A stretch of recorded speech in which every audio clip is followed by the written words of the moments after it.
Segundo bloque de Medical Televisión. Vamos a hablar a pedido de ustedes de las afecciones más comunes en el páncreas. Para ello hemos solicitado la posibilidad de entrevistar al doctor Verasay. ¿Cómo le va, doctor? Gracias por venir. Buenas tardes, muchas gracias por la invitación. Así que bueno. Amplio el tema, Súper amplio, porque exactamente. no hemos querido referirnos a una enfermedad específica, sino hablar hoy en general.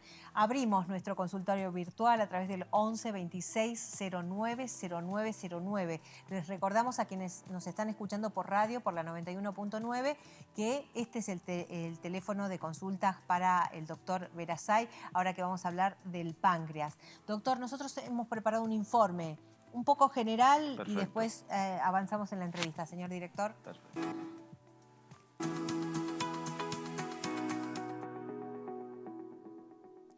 El páncreas es una glándula localizada detrás del estómago que desempeña funciones tanto endocrinas como exócrinas, esenciales para el cuerpo humano. En su función exócrina, el páncreas produce enzimas digestivas que ayudan a descomponer carbohidratos, proteínas y grasas en el intestino delgado. En su función endocrina, el páncreas libera hormonas como la insulina y el glucagón que regulan los niveles de glucosa en la sangre. Las enfermedades más frecuentes del páncreas son la pancreatitis, la diabetes mellitus, el cáncer de páncreas, la insuficiencia pancreática exócrina y los quistes pancreáticos. El consumo de alcohol y el tabaquismo son factores de riesgo significativos para muchas enfermedades pancreáticas.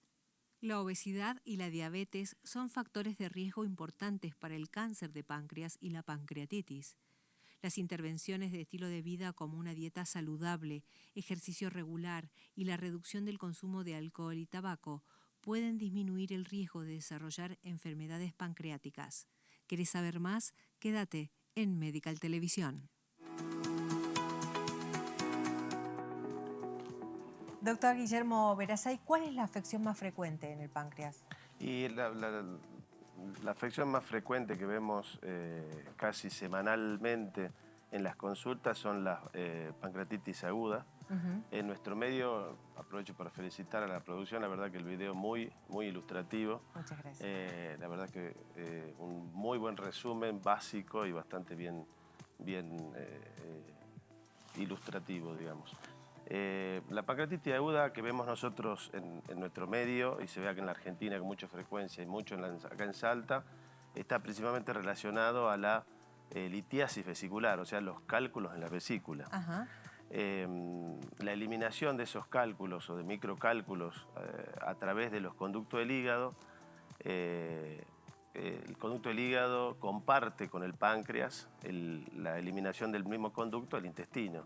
Bien. Entonces a este nivel se produce esa eliminación de cálculos, esos cálculos irritan el páncreas y producen la pancreatitis aguda. Entonces en nuestro medio la causa más frecuente son los cálculos en la vesícula. Bien. ¿El páncreas duele, doctor? Y la pancreatitis aguda, que es un proceso inflamatorio, duele mucho. ¿Y cómo va a ser el dolor para identificarlo? Y la característica del dolor principalmente es un dolor de aparición brusca. Hay un porcentaje de pacientes que directamente hacen pancreatitis, no es lo más frecuente, pero un 10%, por ejemplo, de pacientes hacen directamente un episodio de pancreatitis. Y otros pacientes tienen antecedentes de cólicos biliares, o sea, de dolores producidos por los cálculos de la vesícula. Y muchos pacientes saben que tienen cálculos en la vesícula y por ahí se posterga un poco la cirugía o la intervención y ellos saben que tienen ese antecedente y bueno, cuando desencadenan la pancreatitis uno los identifica un poco más fácil. La característica del dolor es un dolor, como te decía, de aparición brusca. Pero me va a doler el estómago porque hoy también con mis colegas teníamos como una suerte de debate. ¿Dónde está el páncreas? ¿Cómo hago para identificar cuál es el dolor dentro de mi cuerpo, no? Digamos, la característica principal es un dolor en realidad irradiado a la boca del estómago, que normalmente se describe, el paciente lo describe como una irradiación lateral hacia ambos flancos y hacia la espalda. Esto se produce porque en la localización que tiene el páncreas está en íntima relación a plexos nerviosos, o sea, a muchas terminaciones nerviosas detrás del estómago, como decía en el informe, y esa irradiación del dolor, esa inflamación de esos plexos nerviosos, hacen que el páncreas duela en la boca del estómago y se irradia hacia los costados. Bien. En realidad es un dolor de irradiación, no es un dolor propio, no es como el estómago o la vesícula o el hígado que tienen localización más específica. ¿Tiene usted la sensación de que es un órgano que tiene poca prensa? Que no hablamos demasiado del páncreas. Exactamente. Digamos, el principal problema que tiene el páncreas es la ubicación anatómica, donde lamentablemente no es un órgano accesible a los estudios rutinarios, como son, por ejemplo, el estómago, el esófago, el intestino grueso, donde uno puede hacer una endoscopía y puede observarlo por dentro del órgano directamente. ¿Cómo vemos el páncreas? El páncreas, lo que nosotros, digamos, en estos últimos 15, 20 años, hubo un gran avance en la calidad de los estudios por imágenes, o sea, lo que se referiría a tomografía, resonancia. Todos esos estudios que uno los realiza a veces de alguna manera de rutina o por alguna otra causa, uno aprovecha la calidad de esos estudios y, por supuesto, siempre el radiólogo observa el páncreas dentro del estudio y muchas veces encontramos algunas afecciones, digamos, en forma incidental, en forma accidental. Ajá. Lamentablemente, los síntomas que produce el páncreas, saliendo de la pancreatitis, ¿no? Sí. Entrando ya a la parte oncológica, por decirlo de una manera, los síntomas son un poco tardíos. O sea, si uno espera que un paciente tenga dolor para hacer un estudio, a veces llega tarde. Y lamentablemente, la mayoría de los pacientes que hacen este tipo de patologías, uno ya los diagnostica en estadios avanzados. Por eso es que decimos que el cáncer de páncreas es uno de los más mortales de esta enfermedad. Exactamente.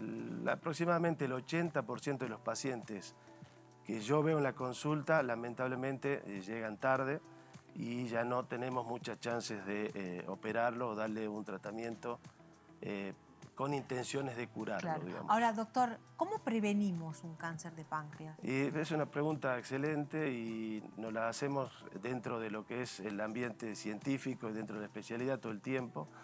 Hay charlas y debates en todos los congresos para ver cómo hacer para prevenir. Solo un 10% de los cánceres de páncreas son hereditarios o tienen una predisposición congénita familiar. El resto aparecen y no tienen relaciones familiares.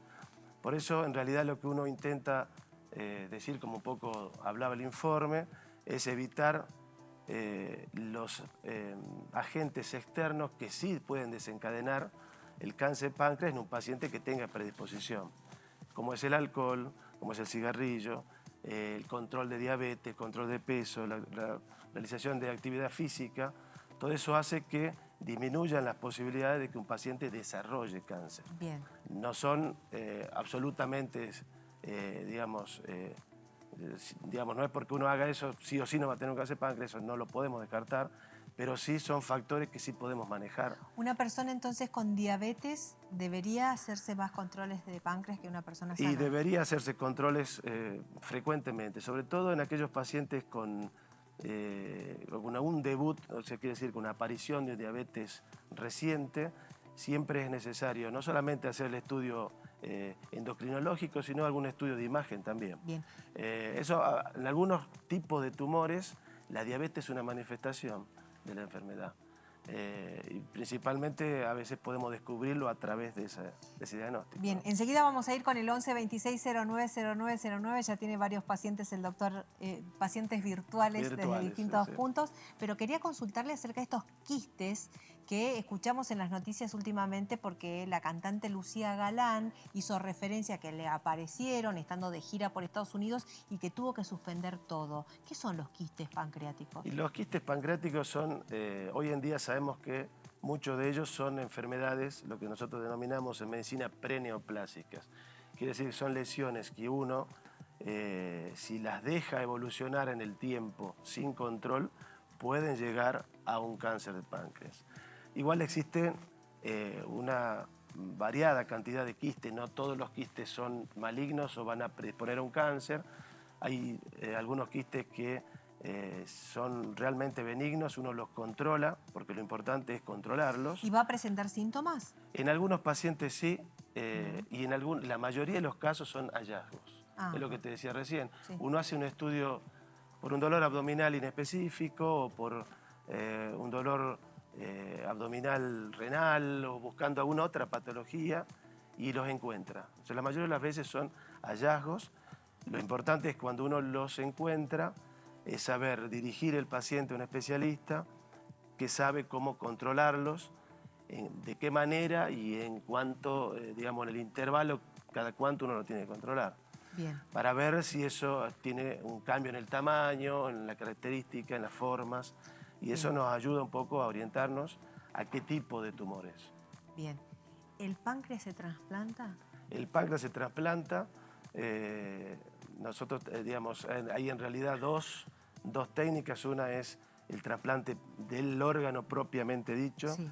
y el otro es el trasplante de células, como si fuera un trasplante de médula, por decirlo de una manera, en donde uno trasplanta islotes, sobre todo en los pacientes diabéticos.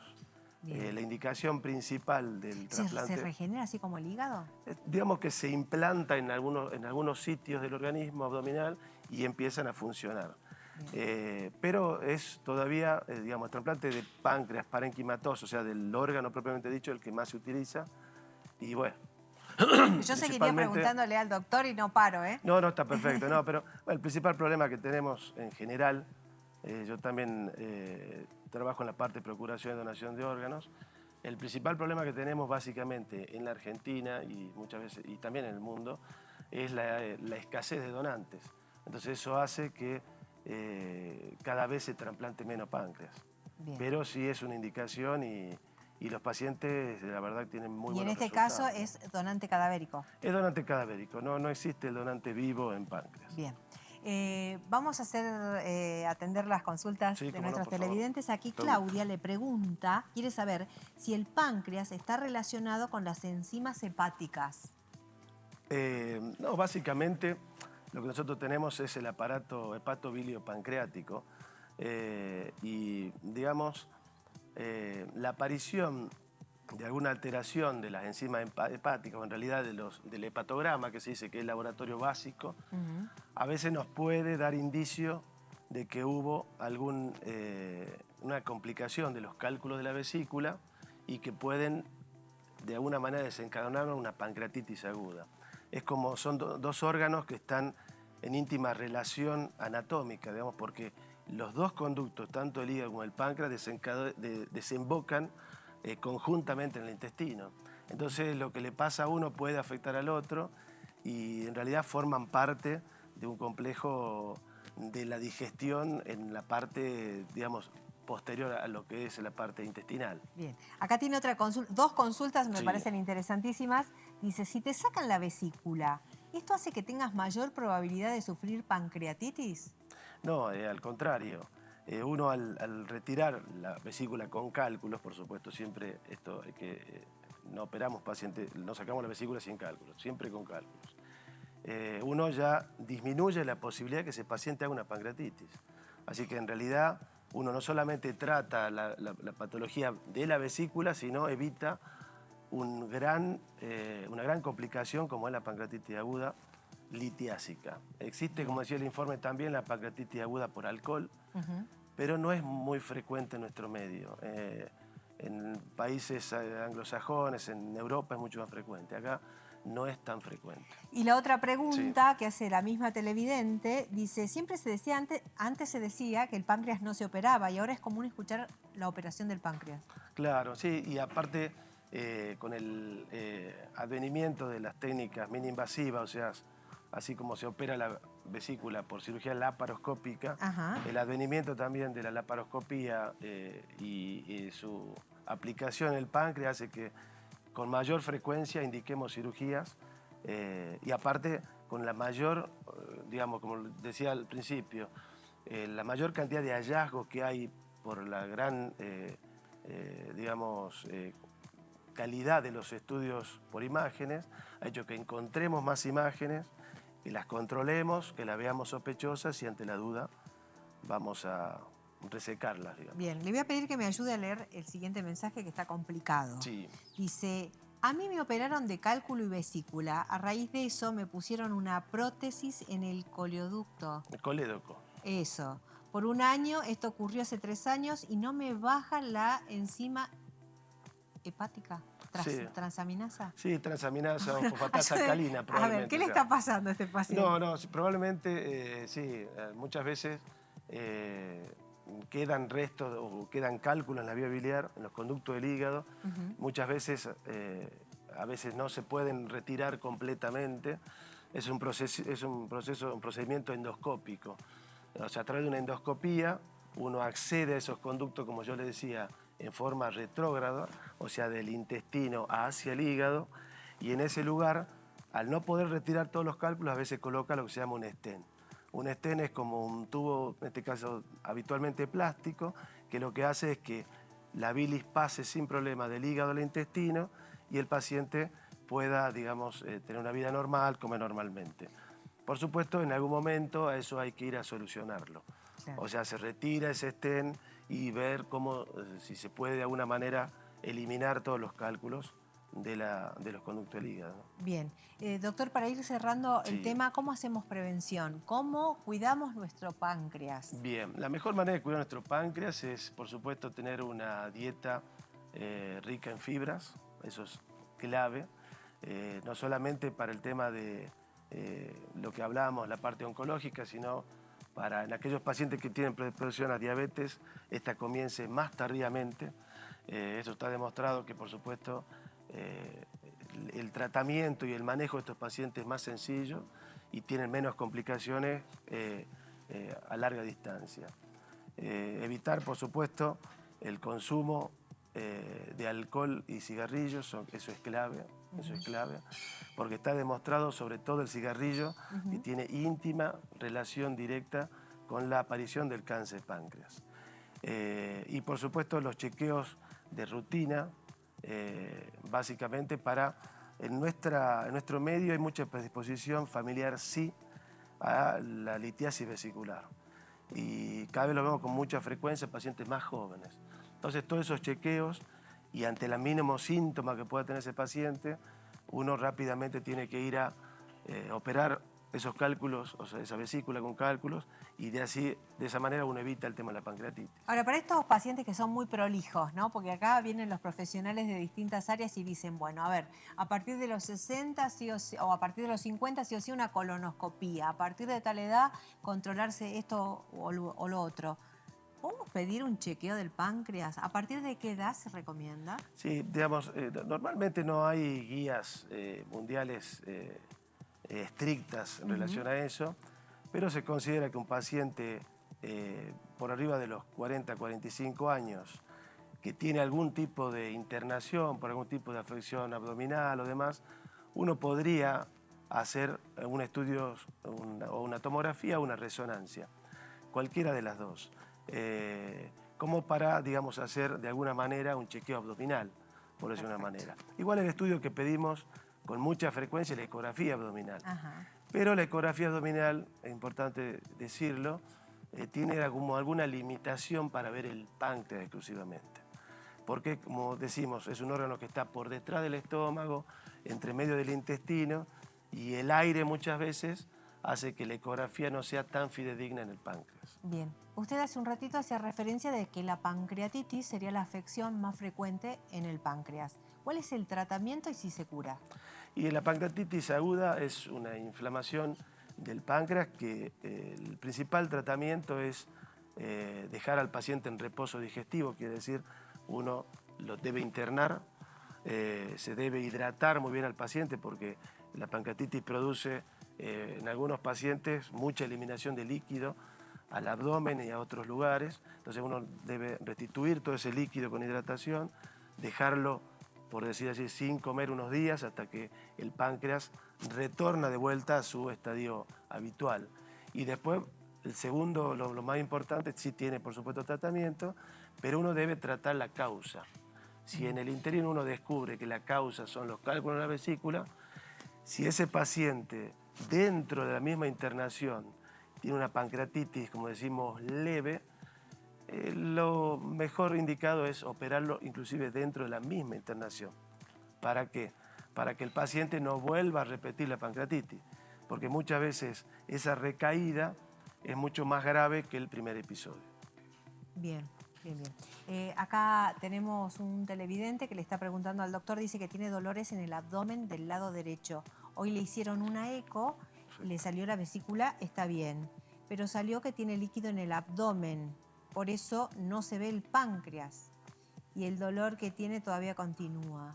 Claro, sí, hay que ver cuál es la causa de ese líquido. Ese líquido puede ser ascitis, como nosotros decimos generalmente, Ajá. es líquido libre dentro de la cavidad abdominal.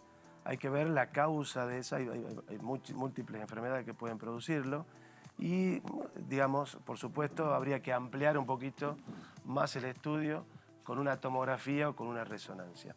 Eso nos permite no solamente ver el páncreas, sino en este caso también ver el hígado, porque a veces esa producción de líquido es porque la sangre no puede pasar con facilidad por el hígado.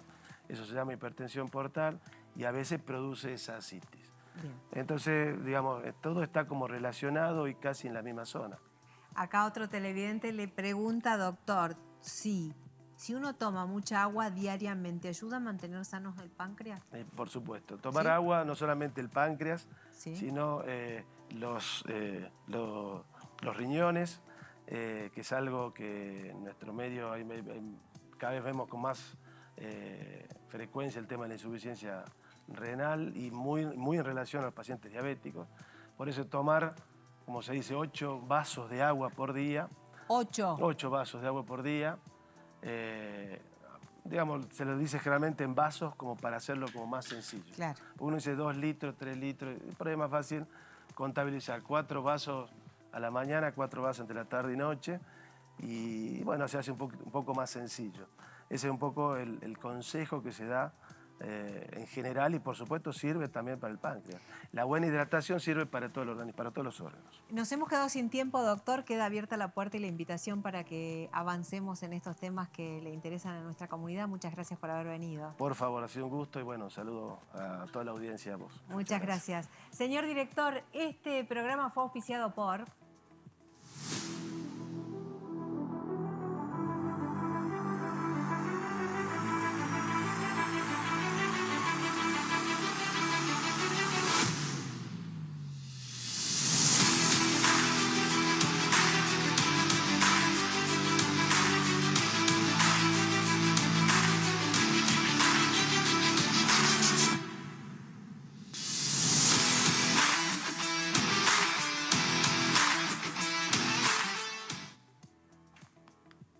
Y la gente del Hospital Público Materno Infantil nos ha dejado la invitación para transmitirles a ustedes para este viernes por la mañana en el Hospital Público Materno Infantil se va a hacer un abrazo simbólico dando inicio al mes de la niñez. Está bueno que todos participemos, nos comprometamos con esta acción. Están solicitando un alimento no perecedero, una colaboración, cualquier tipo va a ser bien recibida, por supuesto, por la gente del Hospital Público Materno Infantil, un hospital que es referente en esta parte del país. Repetimos este programa el jueves a las 23 por la pantalla de Multivisión Federal y luego nos encuentra en YouTube en @MedicalTV Salta. Fue un placer acompañarlos semana a semana y recuerde que recibimos las inquietudes de ustedes también a través de las redes sociales. Fue un placer, hasta la semana que viene.